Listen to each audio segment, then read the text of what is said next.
Commissioner VS Jamod ने commissioner कार्यालय सभागार में आयोजित बैठक में संभाग की सिंचाई परियोजनाओं की समीक्षा की। कमिश्नर ने कहा कि खेती की उन्नति के लिए सिंचाई सुविधाओं का विस्तार आवश्यक है। बाणसागर बांध की नहरों से संभाग के सभी जिलों में सिंचाई के क्षेत्र में तेजी से वृद्धि हुई है।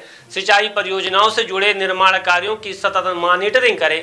निर्माण कार्यों में वन भूमि से संबंधित प्रकरणों को समन्वय के साथ निराकृत कराकर तेजी से निर्माण कार्य कराएं। सिंचाई परियोजनाओं से जुड़े भू अर्जन के प्रकरणों की कलेक्टर हर सप्ताह समीक्षा करें। निर्धारित प्रक्रिया के अनुसार भू अर्जन की कार्यवाही समय पर पूरी करें, जिससे निर्माण कार्य समय सीमा में पूरा हो सके।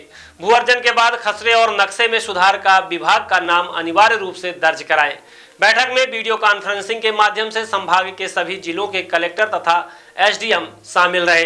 कमिश्नर ने कहा कि प्रस्तावित हनुमाना उद्वहन सिंचाई परियोजना के प्रस्तावित निर्माण स्थल में 2000 हेक्टेयर सोन घड़ियाल अभयारण्य की जमीन शामिल है। इसकी पर्यावरण मंत्रालय से स्वीकृति प्राप्त कर परियोजना का कार्य शुरू कराएं। कलेक्टर रीवा और कलेक्टर सीधी वन भूमि के बदले राजस्व भूमि वन विभाग को देने के लिए 177 हेक्टेयर भूमि का चिन्हांकन कराएं। जल संसाधन विभाग के अधिकारी संबंधित जिलों के कलेक्टर से संपर्क कर वन विभाग को जमीन उपलब्ध कराने की प्रक्रिया पूरी कराएं। कलेक्टर मैहर, घुनवारा बांध तथा शारदा सागर बांध के लिए जमीनों के अधिग्रहण की कार्यवाही 1 माह में पूरा कराएं। सीधी जिले में बहरी नहर विस्तार योजना के लिए 2 भागों में भू अर्जन के कारण मुख्य नहर निर्माण में बाधा आ रही है। कलेक्टर सीधी 2 माह में भू अर्जन की कार्यवाही पूरी करके निर्माण कार्य पुनः शुरू कराएं। कमिश्नर ने कहा कि जल संसाधन विभाग के अधिकारी भू अर्जन के प्रस्ताव तैयार करने के साथ ही पर्याप्त राशि राजस्व विभाग को उपलब्ध कराएं।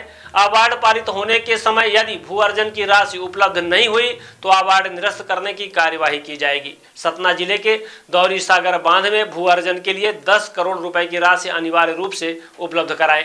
बैठक में कमिश्नर ने सीधी और सिंगरौली जिले की गौड़ सिंचाई परियोजना, त्योथर फ्लो नहर परियोजना, बहुती नहर परियोजना, सतना जिले के मझगमा तथा पटना खुर्द में शाखा निर्माण नहर परियोजना में भू अर्जन के संबंध में अधिकारियों को निर्देश दिए। बैठक में कमिश्नर ने कहा कि जल संसाधन विभाग तथा जल जीवन मिशन मैहर जिले के न्यू रामनगर, अमरपाटन तथा मैहर नगर परिषदों में पेयजल आपूर्ति के लिए नगरीय निकायों को पानी उपलब्ध कराने की व्यवस्था कराएं। इन निकायों में गर्मियों में पेयजल आपूर्ति में कठिनाई होती है। बैठक में मुख्य अभियंता जल संसाधन AK डेहरिया ने संभाग की सिंचाई परियोजनाओं की बिंदुवार जानकारी प्रस्तुत की। उन्होंने कहा कि जल जीवन मिशन की निर्माण एजेंसी कई स्थानों पर नहरों के किनारों को क्षतिग्रस्त करके पाइपलाइन बिछा रही है। नहर के किनारों से निर्धारित दूरी पर ही पाइपलाइन बिछाएं। बैठक में बताया गया कि जल जीवन मिशन की बाणसागर 2 परियोजना का कार्य दिसंबर तक पूरा होने के बाद अमरपाटन, न्यू रामनगर और मैहर को पर्याप्त पानी की आपूर्ति होगी। बैठक में कार्यपालन यंत्री मनोज द्विवेदी, कार्यपालन यंत्री RK सिंह, सभी जिलों के कार्यपालन यंत्री तथा सहायक यंत्री, कार्यपालन यंत्री PHE E&M TL कनेल, संयुक्त संचालक गृह प्रशासन RS मंडलोई तथा जल जीवन मिशन के अधिकारी उपस्थित रहे। न्यू खुशी मोबाइल जंक्शन एवं फर्नीचर हाउस।